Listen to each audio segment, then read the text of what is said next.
last few years I've talked a lot about finances and operations, and this year I'm going to lead with kids. For those of you that have gotten the opportunity to know me the last 4 years that I've lived here, you know that I'm a bit of a romantic, and you know that I'm a dreamer, and I'm all about potential. I wake up every morning from the minute my eyes open up until the minute I go to sleep. It's all about potential. And it's not like the head in the clouds, not the like the big dreamer type potential, although I guess that's a small part of me too. But it's more like the roll up your sleeves, get to work, and just do great things potential. Like the potential in every single day, the potential in every single student. You know, I look at the 13,000 plus students that are under my care and know that every single one of them has a genius. Every single one of them has potential.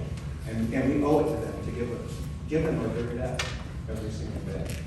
And that's really the passion. That's the purpose of what we're doing here. So let's talk a little bit about the state of education and what we've been working on, not just in this last year, but let's try to frame it up over COVID and even maybe a little bit before COVID and the journey we've been on. For us, the secret's all about growth.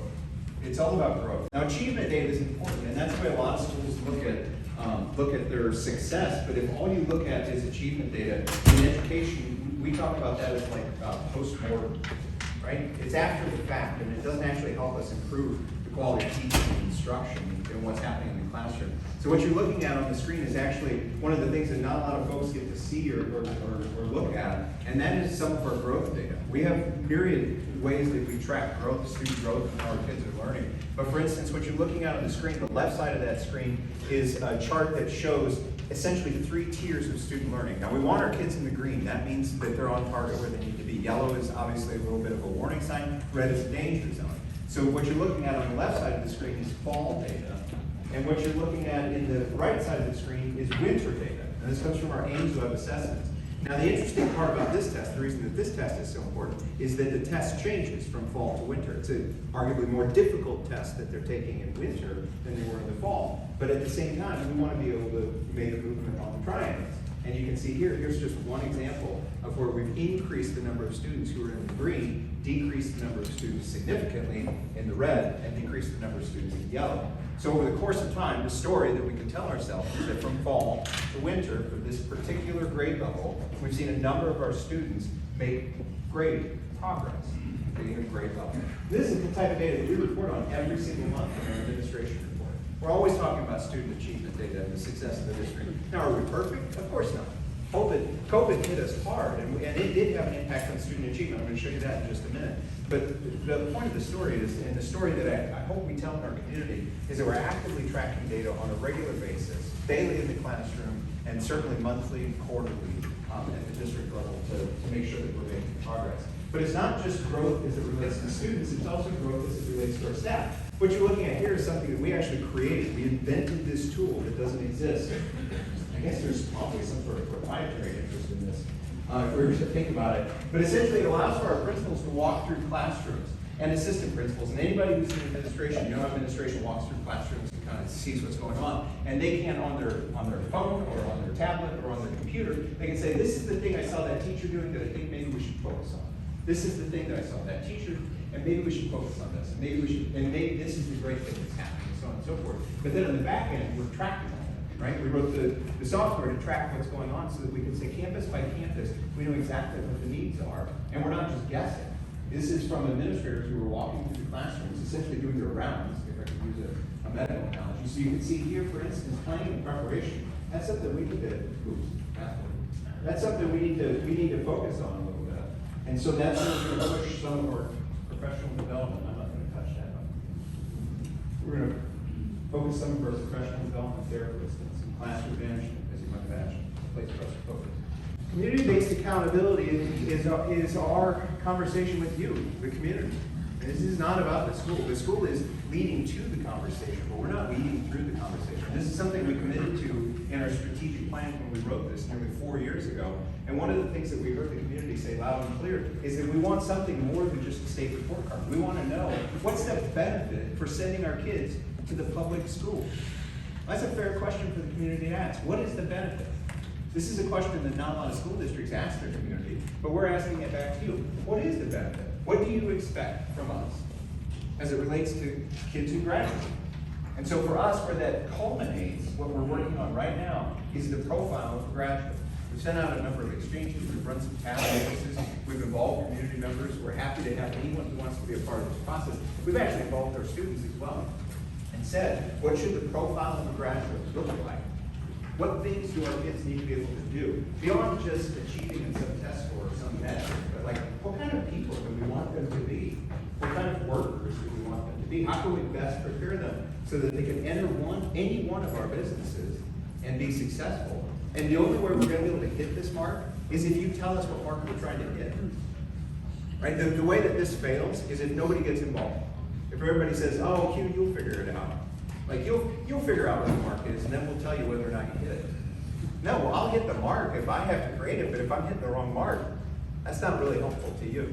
So community-based accountability is really a conversation that we're having with our community to try to identify some targets that we can hit. And then once we have the profile of graduate, we're going to back that down into those predictive gateways that need to happen at high school, at middle school, at elementary, so that students are making progress along the way, and so that we can report it out to the community as we're tracking that progress. I'm really excited about this one. Our big thing that we sort of fell backwards into is this notion of finding their and. And this is big. This is, you know, a lot of, we're all required to talk about CCM, our college career, military readiness, and on and on and on. And it's like, that doesn't connect with the community. That certainly doesn't connect with our kids, frankly, right? But we wanted to come up with something that connects with everyone. Whether they have students in the system or not, for our youngest students all the way up to the kids who are graduating high school. And so we settled on the and symbol. Like, that's our thing. Because we want for every single student, 100% of our kids, we want for them to be able to walk across the graduation stage with a high school diploma and something else. Industry-based certification, military recruitment letter, enlistment letter, or college or university acceptance. So that when they wake up on Monday morning, they've got something to do after graduation. That's our goal. And we're not going to stop until we get to 100%. We're just not going to stop. I remember the first time that I had this conversation, the very first time I had this conversation, I was sitting next to Trustee Baldwin on the graduation stage. I was just counting these hundreds and hundreds and hundreds of kids walking across the stage and thinking, this isn't the end of them. This is actually just the beginning. And that's where the and is born for us. And so how do we do it? How do we create the and? Well, it's caused us to really rethink how we talk about elementary, middle, and high school. Because when I say middle school, you all instantly think back to your middle school experience and think that that's what you're doing in the system. And we're trying not to do that. So the way that we talk about middle school, it's all about exposure. We want to expose kids to different ways of learning. We want to expose them to learning styles. We want to expose them to jobs and careers and ways of thinking. Just expose them to all kinds of stuff because we really don't know what kids are into. But they want to find their genius. They want to find their and. And so if we can set up our systems around exposure at the elementary school, then we have to rethink middle school. Middle school becomes the opportunity to experience. So from exposure to experience. And so that's why we've taken on some magnet type approaches, which I'm going to talk to in a second, in our middle schools. Because that's a deeper learning experience for our kids. They kind of know how they think, they kind of know what they're interested in. We want parents to be able to say, yeah, we want our students to go to a STEM-based middle school, but they get a STEM-based instruction. So exposure, experience, and then high school is regarded as pursuit. Because that's really what high school is at this point. You're on a pathway, and you're pursuing that pathway. Now that could be to college, it could be a career, it could be the military. Ultimately, it doesn't matter to me. We just want to know that there's a pursuit pathway for 100% of our kids. I want to be able to say that if you started your student in VISD as a kindergartner, that we can guarantee parents 100% launch rate. Nobody has done that. Nobody anywhere in the country has done that. I want to be able to say that, yes, we can do that. Guaranteed 100% launch rate if they're K through 12 in our system. And if they happen to come in from some other system, that's okay, we'll catch them up. They'll be behind, but we'll catch them up. So what are these learning pathways I'm talking about? Now that we know exposure, experience, pursuit is how kids work their way through the system, we essentially have 3 pathways that kids can work their way through the system in Victoria ISD. One is the traditional pathway, the one that most of us experience through high school, and we're familiar with that. But these other 2 learning pathways are the personalized learning pathways and the STEM pathway. So So the personalized learning pathway, if parents want their kids to get this type of an education, we've written millions of dollars of grants so that we can redeploy Hopkins. Hopkins is called a math innovation zone, which is really cool. Rewriting the curriculum, rewriting the experience for the students, or they can go to Shield, personalized learning experience, and then they can matriculate up to Patty Weller, where they're getting a personalized. Now that's a separate school, open enrollment, you can go there. And your students get a personalized learning experience, which is different than the type of experience they might get at paid or how. But on the other side of the house is our STEM pathway. One of the things we've heard from our community a lot is the growing need for STEM jobs, and especially in this area. UHB drew a building out of the ground, the STEM building, right? And we need to provide our kids a STEM-based education, so we've done the same thing. Again, millions of dollars of grants. We've written it through Smith as a STEM academy and Stroman as a STEM academy. And so those students are getting a STEM-based education as they work their way through elementary and middle school. Now, if you're looking for a traditional elementary and middle school experience for your kids, there's still that option too. Every kid, every parent, every community member, we have pathways for kids so that they can find their success, so that they can find their genius. How are we paying for all this? We must be hitting the taxpayers for lots and lots and lots of money. No, not true. Just so we're all crystal clear on how we pay for all of this that we've done, grant funding. Over $14 million in grants in just the last 2 years. And you see up here, all of the school action fund grants that we've written, hundreds and hundreds of thousands of dollars. Blended learning, I just talked about that. $100,000 grant there. I love which one is it? Grow Your Own. See this one? E-Class, Grow Your Own. What that is that's our ability to say to our paraprofessionals, people who love coming to work and working with kids every day, and they're willing to do it for very, very low pay. This is our ability to help them get a degree. So we wrote a grant so we can pay for college tuition so that they can become our teachers. What better way to recruit teachers in an era where it's impossible to find teachers? We wrote a grant for that. We wrote another grant that I'm really excited about, dual credit. Because we know we're pushing the dual credit system really, really hard, putting a lot of strain on Victoria College and UHB. So we wrote a grant so we could pay for a master's degree for our teachers so that they can teach dual credit in high school. Something we're really excited to deploy there as well. I could go on and on about grants for the rest of the hour, but I'm going to keep charging forward. We can't forget, of course, that our kids are people. We're helping to raise citizens. People who are going to live in this community and work in this community and hopefully raise a family in this community. So we think a lot about the kids as people too. And some of our efforts as it relates to their emotional well-being and their health, especially through COVID, really tricky time for kids. And so we've deployed SEBs, social emotional behavior specialists, at each of our campuses, which has never occurred before. And not something that's done a lot in the state of Texas or really around the country. But we've done that so that we can make sure that kids are making progress as people as well as progress as learners. Students as people and students as learners. And so it all culminates with this: more kids learning more. Somebody take out a picture. I smile because, you know, you can do it. More kids learning more. So we've done all these pathways, right? We've been building these for 4 years. It's been a work in progress, but we're finally there. We've got these pathways. Kids are on these pathways, and you should be wondering, like, how are we doing? How are we doing? How are the kids doing? Are we making progress, or is this all just a pipe dream? Right? More kids learning more. That's what I say to myself. And I want you to do it. More kids learning more. And the reason I like that is because we could be talking about the highest achieving kids, and we could be talking about the lowest achieving kids, and virtually every kid in between. More kids learning more. The way we do it is through pathways, finding your hand, discovering their genius. Let's talk about genius. 4 years ago, I came in at that. This is the number of students who we serve in our gifted and talented program. The bar chart on the top is the number of kids that we test. The number of kids under that, the middle is the number identified, and the number on the bottom is the number served. 4 years later, note that we are up 30%. See, when we wrote in our strategic plan that we wanted kids to find their genius, we weren't kidding. We actually meant that. And every kid has a genius. Every person in this room has a genius. I've spent most of my adult career trying to genius watch, basically, discover genius. We believe our kids have genius, and now we're actively seeking it and finding it. More kids are being identified gifted and talented in our system, which means more opportunities for them as learners. This is huge. This will pay huge dividends 10 years from now, especially as we identify more kids. How are our kids doing as they get to high school? This is really interesting because I'm going to kind of get into some details here a little bit. So we talked about all these pathways, so just bear with me for a minute. We talked about the AP pathway, we talked about some dual credit stuff already. You all know we're doing P-Tech type stuff. I talked about CTE. So we're looking here specifically at pre-AP courses. Now these are for the kids that are going into high school and saying, I'm on the AP track. I see myself as going to college. My parents want me to be on pre-AP or AP, so I'm going to take AP classes. Look what's happened to pre-AP and pre-AP coursework. The blue chart is the number of students themselves. So you can see that's held mostly steady. It's not like we've got more kids doing pre-AP, but here's the cool part. More kids are taking more courses, meaning we have the right kids in the pre-AP pipeline.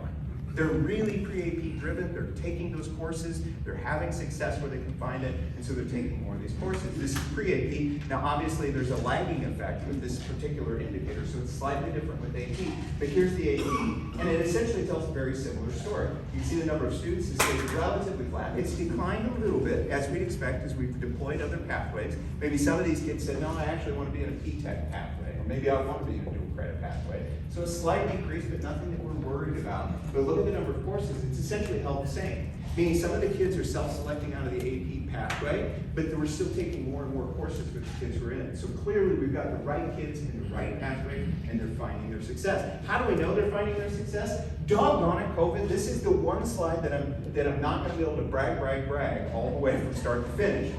So how you read this slide is actually from right to left. We do not want our kids getting a 1 or a 2 on an AP test. That's not good. That means they failed. Well, not failed. They just weren't successful. Okay? But here's what happened. Look at year 1 and 2. Year 1 and 2, from right to left, is a decrease in the number of kids who scored a 1 and a 2. Great, a decrease in the number of kids who are not performing well on that test. That's exactly what we wanted. And look what was happening in 3, 4, and 5. That's when they are successful. We saw an increase in 3. We saw a bigger increase in 4. And we saw an increase in 5. Meaning more kids were doing better on the AP test.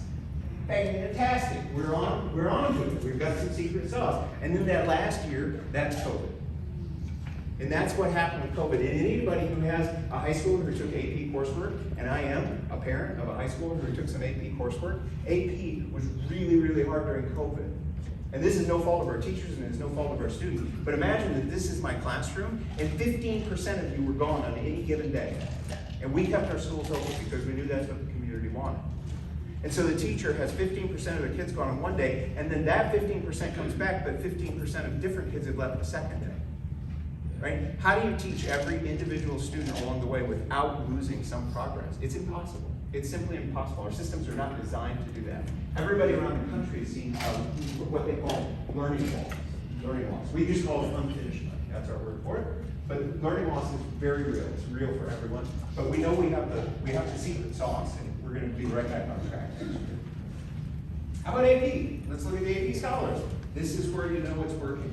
Right down here. It's increased. Overall, the number of our AP scholars has increased. So the kids who are in the pipeline are doing better overall. That's the point of the story. But that's just AP. Let's talk about some of the other pathways through high school and look at some of the success there. What you're looking at on the left side is Victoria College. Shout out to Victoria College. Dual credit enrollment. Here's the story that you should be telling. More kids doing dual credit. Period. Full stop. So some of the kids have found their pathways in dual credit. We've expanded our dual credit pathways for kids and options for kids, and through great partnership with Victoria College. But we've also launched, which didn't exist 2 years ago, dual enrollment with the University of Texas. One of these is not better than the other, and one of the things that I was really adamant about is I didn't want there to be a competition effect. We just want more pathways for kids. If kids want to be in dual credit and want to go to Victoria College, awesome. If they want to do dual enrollment and they'd rather go through University of Texas, great. We want to make that available too. And look, more kids are doing that as well. We've got more kids finding different pathways where they can find their success. Here's a stackable bar chart showing the same information over 2 years.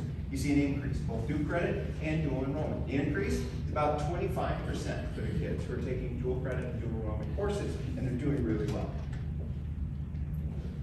And then finally, CTE.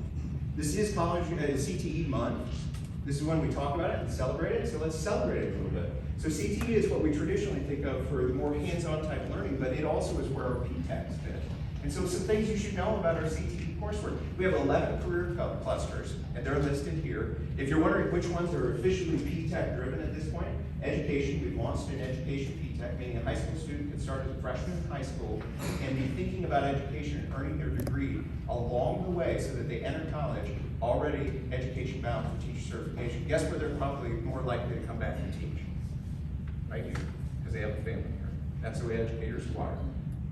Healthcare, health science. We know there's a huge need in our area for health science, so we deployed a P-Tech around health science, and of course STEM, science, technology, engineering, mathematics. We've launched STEM P-Tech. The rest of those don't have P-Techs yet, but that doesn't mean that we can't find some grants and deploy future P-Techs as well for our kids. Health science was the one we did first. Within those 11 clusters, we have 18 programs to study with 59 total courses for our kids. 59 total courses, and here's some of those courses listed. And I'm sure you're thinking to yourself, sure, lots and lots of courses, lots of programs to study, but the kids aren't there, right? No, not true. Again, it's all about finding their genius, finding their pathways. Kids are there. And where are the kids going? Well, let's celebrate this. As a community, how about we celebrate STEM, that thing we talk about so much in our community? Over the last 5 years, we've seen, golly, what is that, 210% increase? A 210% increase in the number of kids who are taking STEM-related coursework as they matriculate through high school. I don't know, is that something to celebrate? See, when the president gives a state of the district, people are clapping.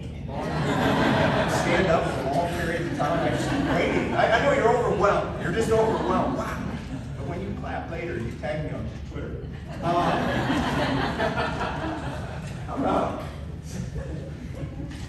How about that was weird, even for me.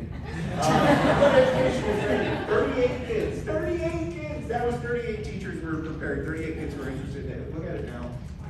173 kids who are interested in education as a career and working their way through that coursework. It's amazing.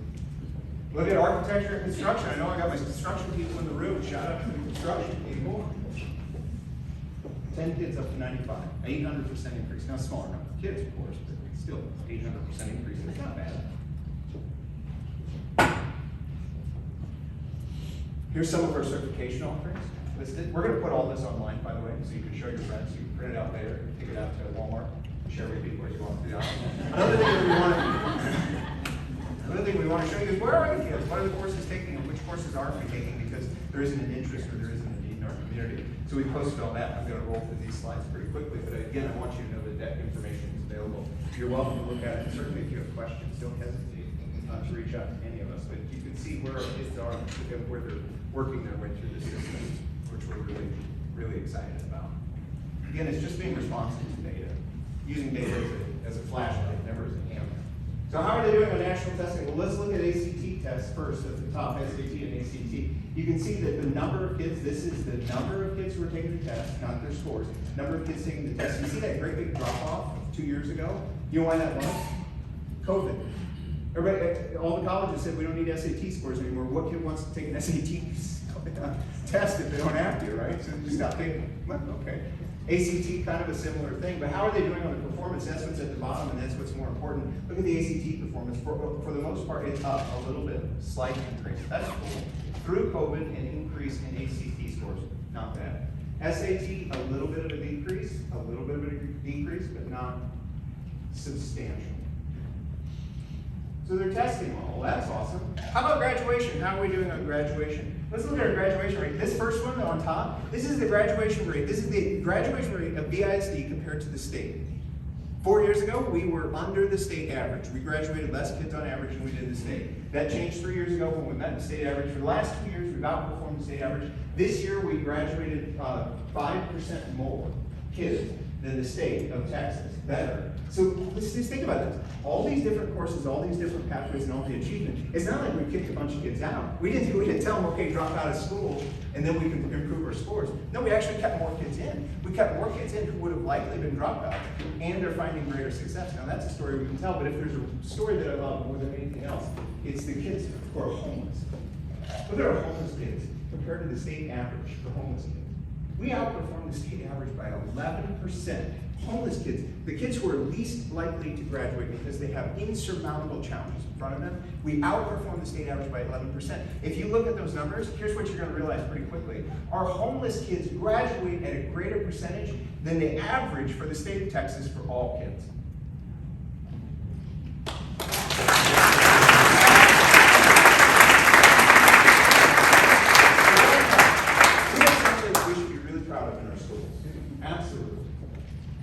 It's all downhill from here. No, I'm just kidding. I'm kidding. Now we I've said my bit about students and student learning. I want to talk a little bit about communication. We've recently deployed Let's Talk. If you've gone to any of our mobile apps or our websites or anything else, you've seen the Let's Talk feature. The Let's Talk feature is our willingness to go to the community and say, look, we want to do better. We know that customer service is a big part of what we do, and we want to do a better job. So what happens is, as soon as you land on the landing page, if you have a question, you're going to see a little icon in the bottom right-hand corner. You can type in your question, and our hope, our promise, loose promise, I don't promise anything to anyone, but if our goal is within a day, you get a response. Within a day, you get a response to your question.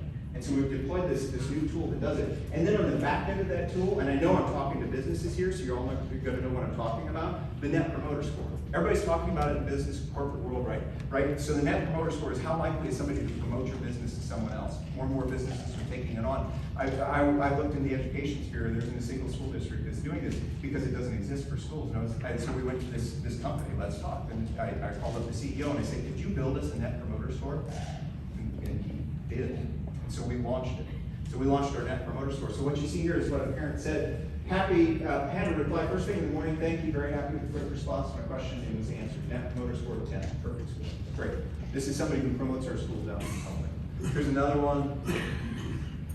Again, another 10. Now, we're not all 10s, we're not perfect. I'm not gonna stand up here and lie to you. We have room to grow. But now, because we track this building by building and department by department, we know where our Net Promoter Score is suffering the most. So we can go to the campus, we can go to the department and say, okay, we've got a little bit of a bad reputation here, let's talk about it.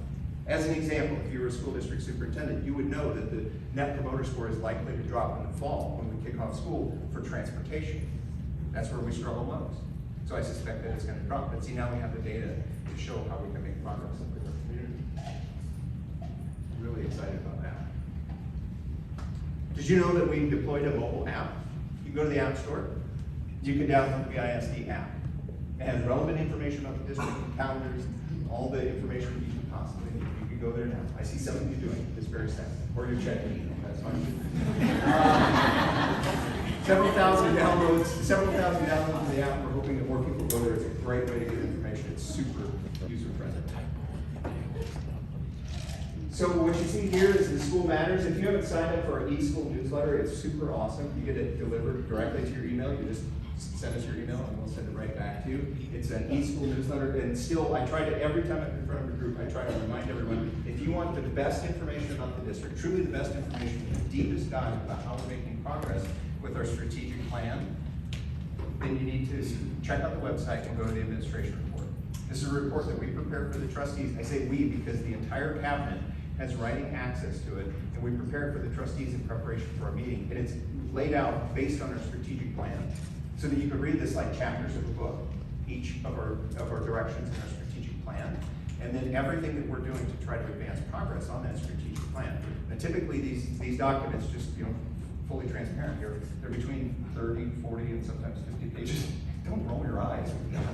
They're long. They are long, and I think being a trustee is really, really hard because our expectation is that they've read it coming into the meeting, so that we don't talk about all 50 pages, but we focus on the stuff that we need to focus on. But if you as a community member want to know what we're doing as it relates to operations, check out the administration report. There's 10 pages of the work that we're doing and where the maintenance group is spending their time. And so that's always out there and it's always available for the community. And we encourage questions. If you're reading stuff and you want to know some more, ask. We'll be happy to respond.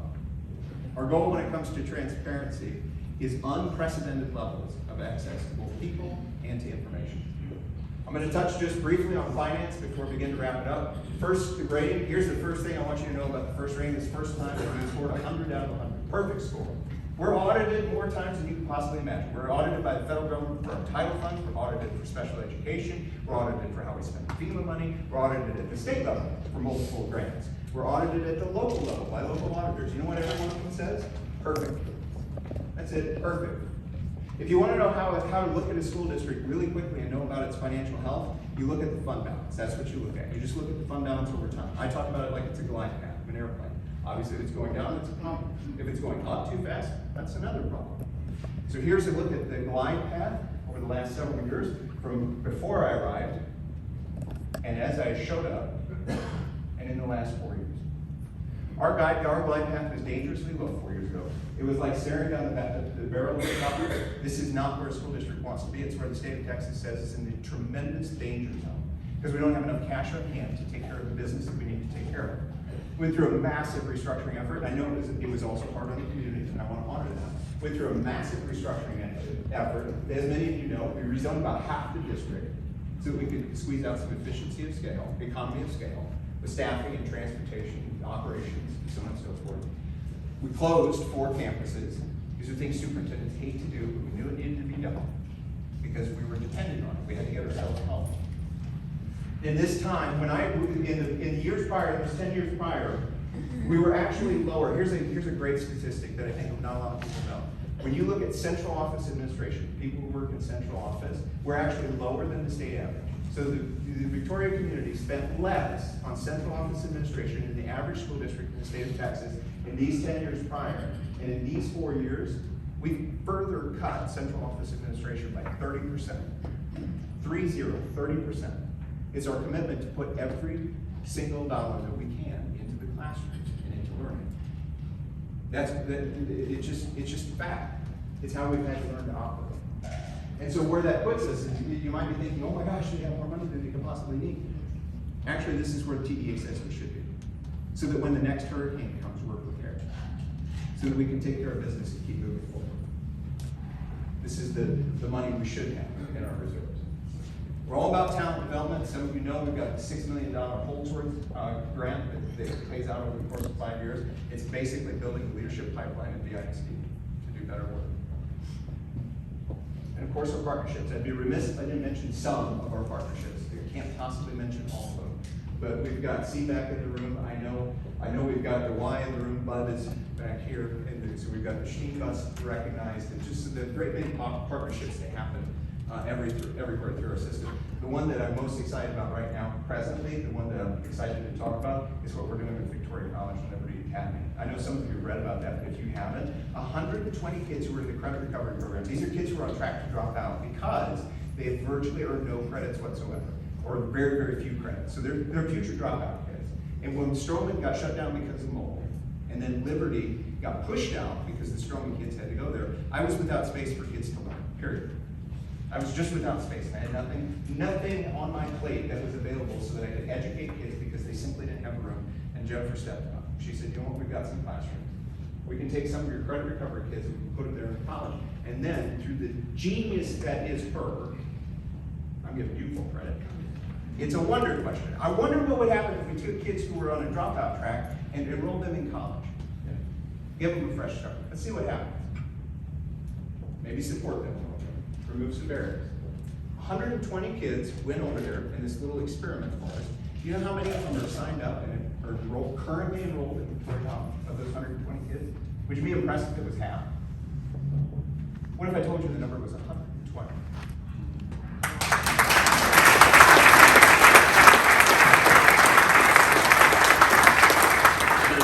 She's good, and I think we should keep her. I want to talk about just 2 really quick stories, and I won't be able to get into the whole story.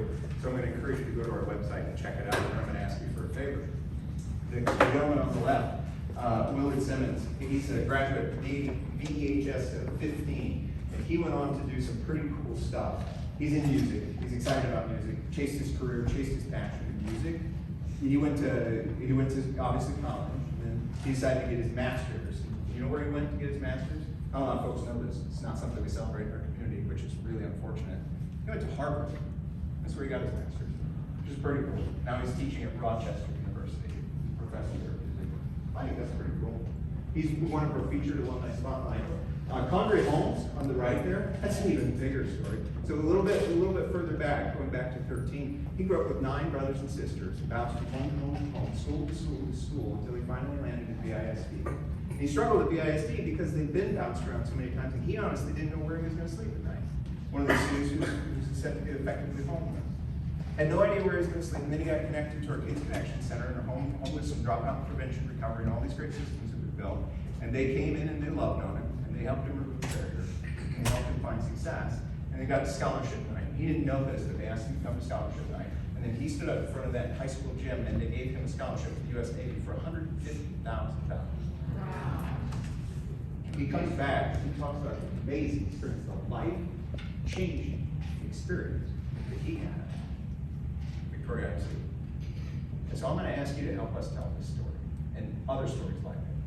We have these amazing stories that we've been telling about our district, but quite frankly, the last couple of years, I hear a lot of trash talking. I hear a lot of negativity about our system. And I'm like, what schools are they looking at? Because those are my schools. I'd ask you to help me tell that story. Thank you all for letting me be here, and certainly I take any questions.